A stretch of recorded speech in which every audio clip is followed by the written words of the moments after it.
previously.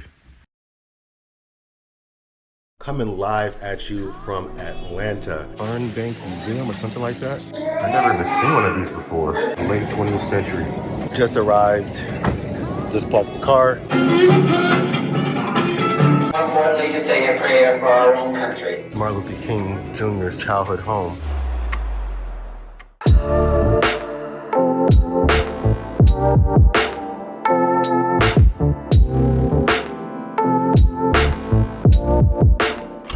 So this is where they filmed the whole skating stuff in the movie ATL, Cascade Skating Rink. Cascade Skating Rink. It looks so much smaller in person than in the movie. Sunday night at Cascade. Fine Georgia peaches and wet paint. It was a beautiful place to be.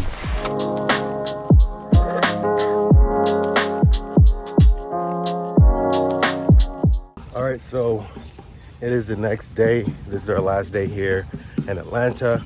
I'm not sure what happened to the audio here. It went bad somehow. But basically, I was saying that today was Friday. It was our last day in Atlanta, and we were at the zoo. We had just arrived, and I was walking towards the entrance to get a wheelchair for my mom. Hopefully, I can capture some cool animals for you guys. And yeah, so let's see what happens.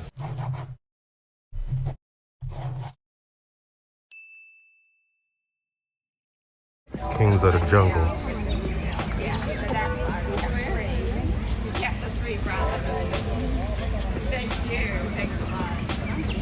Some lions.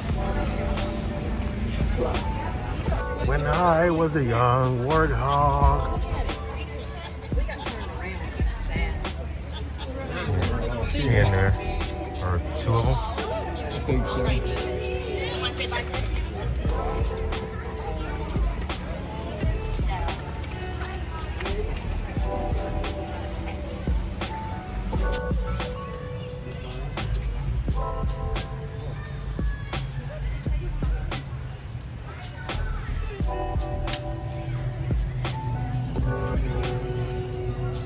So unique.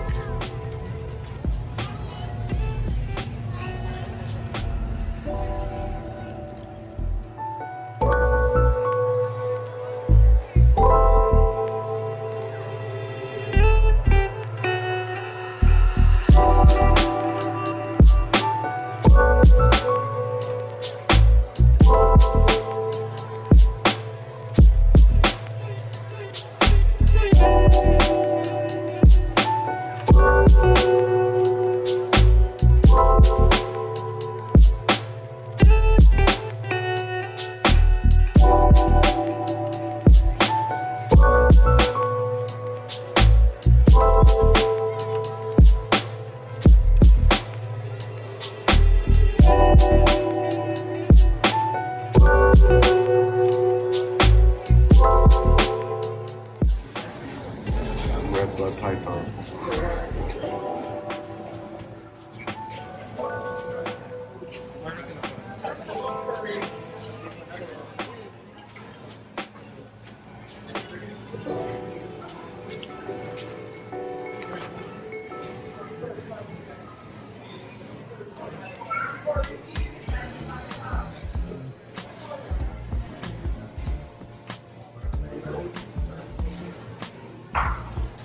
I didn't see that one over there.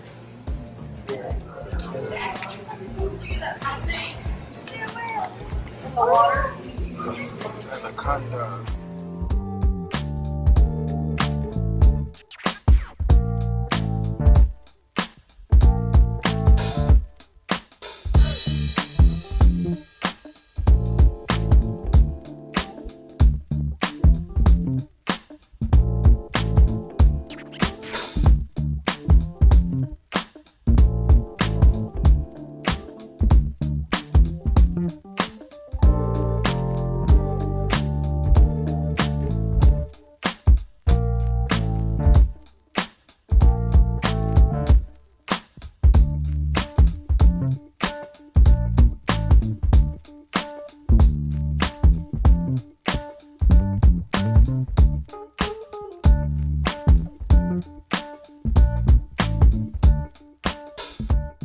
Vulture.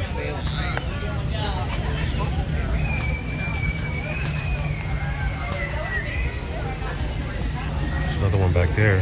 Can't even see him. Another one right there. I have no clue what kind of bird this is. Long feathers. Or tail or whatever it is. There's one down there. So that's an Indian peafowl. Never heard of it. Oh my God, that is so beautiful. What is that? That is a Victoria crown pigeon. And what's this hairy thing? It's Indian peafowl. This is pretty. They got two of those Gloria hams, whatever they are.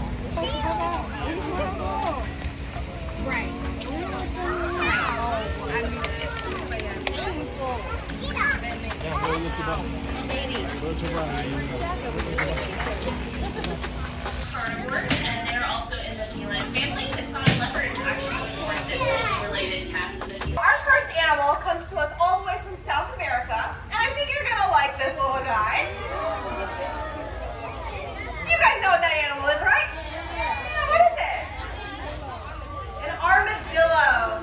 Now guys, this is not just any armadillo.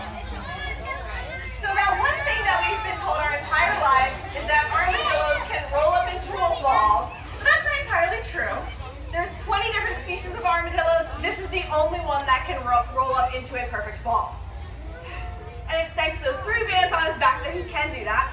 But we're talking about why this animal is so important in the wild, and it's why armadillos just in general are really important in the wild. And it's because they're a nice natural form of pest control, and it's the type of pests that have 6 or 8 legs that you might not want to find in your own homes.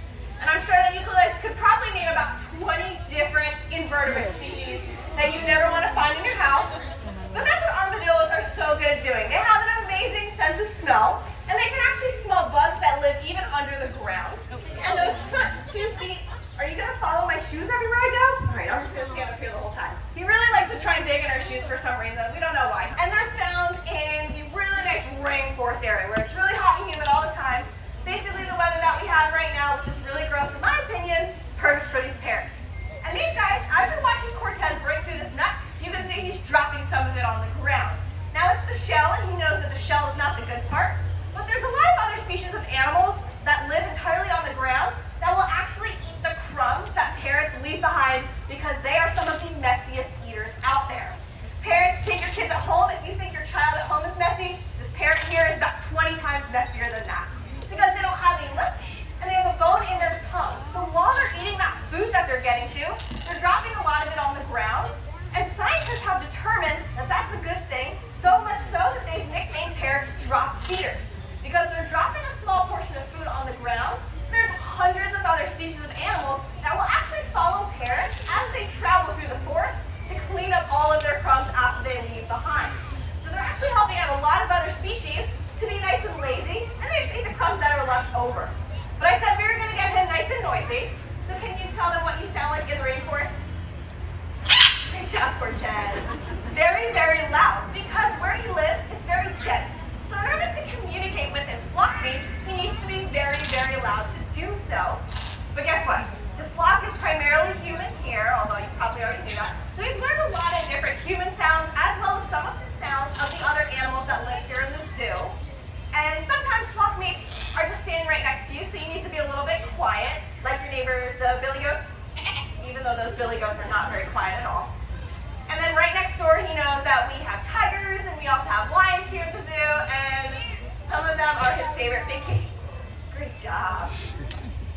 And communication is very important because it lets them know, hey, there's predators around, we need to go fly someplace else with those nice big wings. Great job. Cortez, even though he is a flighted parrot species, he doesn't like to fly. Anytime we've asked him to fly, he screams the entire time he does it. So that's his way of letting us know, hey guys, I don't really like to fly, I would much rather be carried everywhere.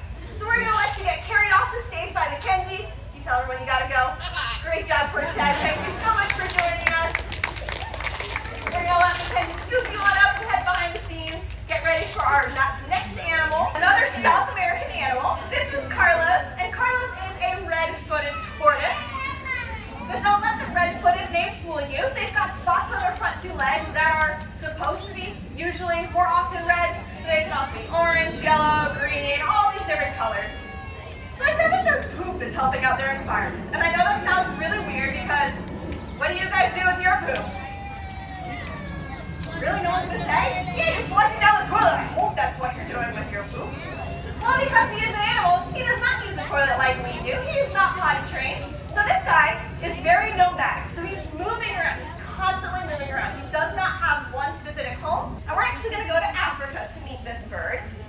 And we're gonna welcome out our hooded vulture. He goes by the name of Baobab, and he's going to fly all the way up the stage. Come on, big bird. Great job, bud. With a nice, impressive 5.5-foot wingspan. All right, Bob. Great job. Good job, big bird. Great job. All right, gang. So vultures are really important. Because what do vultures eat? They eat carrion. They eat dead stuff. So when you eat dead stuff, it's actually a very special word called being a detritivore. Can you guys say detritivore? Perfect. So he's eating lots of dead stuff. Now we all know that dead carcasses and things can carry lots of diseases. They harbor a lot of bacteria, viruses, things like that. And vultures have such good stomach acid that when they eat that stuff, they can actually get rid of it from the environment entirely. So a lot of diseases that can harm us, like cholera, anthrax, rabies, has no effect on these guys thanks to their stomach acid dissolving that. And hooded vultures are actually specialized vultures because, can you come over here so you can see that cute little beak? Come here. So his beak is very long and skinny. And if you guys saw our lappet vultures and our king vulture, they have really big, thick beaks. So those vultures are the first ones to animal carcasses, so they tear off all the big meaty parts that are really delicious. But then hooded vultures come through afterwards, and they can eat the tendons and ligaments that are left behind. These guys are basically that last line of bird to eat all of that good dead stuff so that they can pick those carcasses clean to help keep us nice and safe. So what do you think? Do you guys really like vultures? Yeah? All right, Bob, you want to show them the cutest thing about you?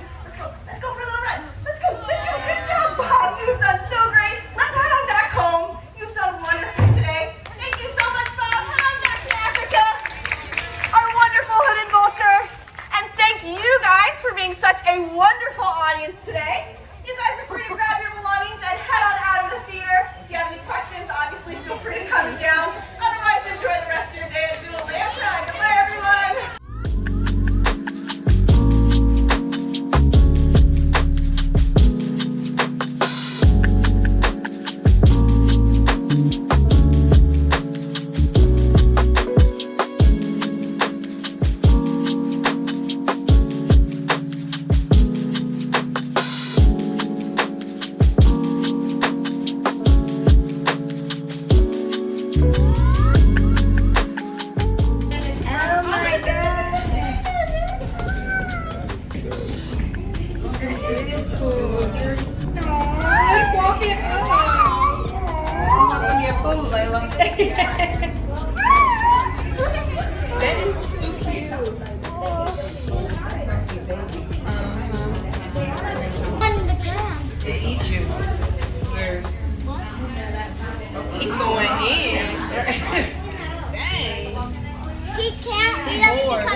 Climbing. Oh, okay, I see y'all.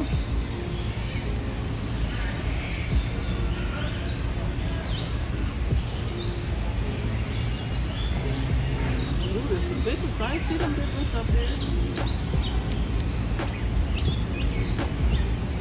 I think I'm doing it. baboon. Is he Rafiki or no?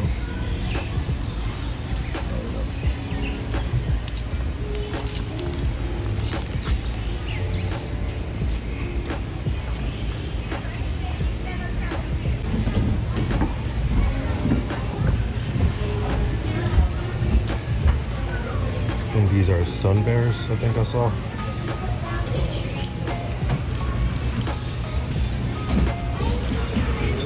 It's a crane. Look how it drinks the water.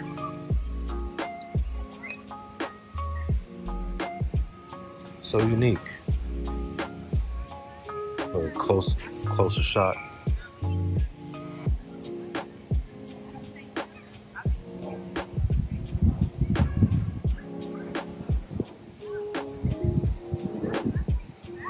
That's dope.